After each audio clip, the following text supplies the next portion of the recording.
ये कहानी है एक छोटे से गांव की, जहां एक पुराना और टूटा फूटा मकान कई सालों से खाली पड़ा था। गांव वाले कहते थे उस मकान में कुछ अजीब है, कुछ ऐसा जो दिखता नहीं लेकिन महसूस होता है। रात को वहां से गुजरने वाले लोगों ने अजीब सी आवाजें सुनी थीं, जैसे कोई किसी से बात कर रहा हो। एक दिन शहर से एक लड़का अर्जुन उस गांव में अपने चाचा के घर रहने आया। अर्जुन गर्मियों की छुट्टियां बिताने आया था। वो शहर में पढ़ता था, लेकिन उसे गांव की कहानियां बहुत दिलचस्प लगती थीं। अर्जुन को डर नहीं लगता था, वो एडवेंचर पसंद करता था। लेकिन उसे क्या पता था, इस बार उसका एडवेंचर असली डर बन जाएगा। गांव के कुछ बच्चों ने अर्जुन को उस पुराने मकान के बारे में बताया। उन्होंने कहा कि उस घर में आज तक जो भी गया वापस कुछ बदला बदला सा लौटा। बुजुर्गों ने अर्जुन को चेतावनी दी, बेटा मस्ती ठीक है, लेकिन उस घर की तरफ भूलकर भी मत जाना। अर्जुन ने मुस्कुराकर बात टाल दी। एक शाम जब अर्जुन अपने चाचा की लाइब्रेरी में किताबें देख रहा था, उसे एक पुरानी डायरी मिली।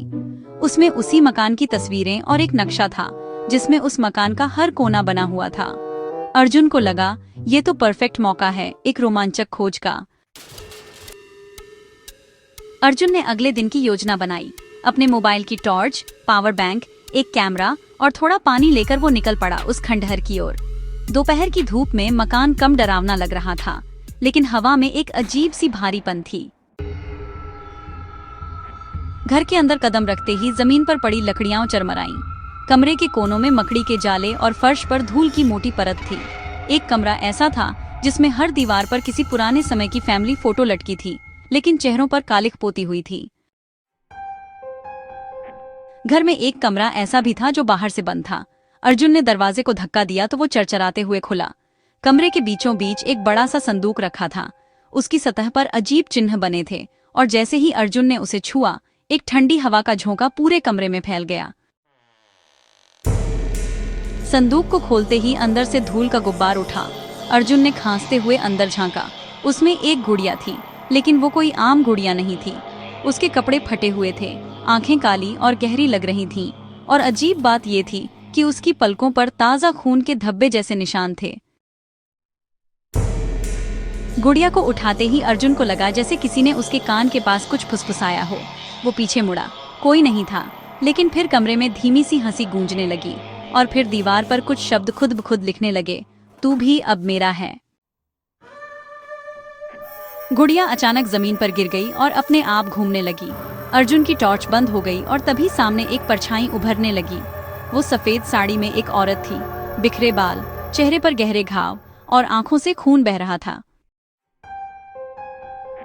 अर्जुन ने भागने की कोशिश की, लेकिन दरवाजा बंद हो गया था। खिड़कियां भी जाम थीं। चारों तरफ से उसे आवाजें सुनाई दे रही थीं, जैसे कोई पुरानी कविता दोहरा रहा हो। अर्जुन जोर जोर से चिल्लाने लगा। अर्जुन की जेब में रखा नक्शा अचानक जलने लगा, और तभी संदूक से एक नीली रोशनी निकली। वो रोशनी जैसे उस आत्मा को पीछे धकेल रही थी। अर्जुन ने उसी रोशनी की दिशा में दौड़ लगाई और किसी तरह खिड़की से बाहर कूद गया। अर्जुन होश में आया तो वो गांव के मंदिर के बाहर पड़ा था। कुछ लोग उसे देखकर इकट्ठा हुए।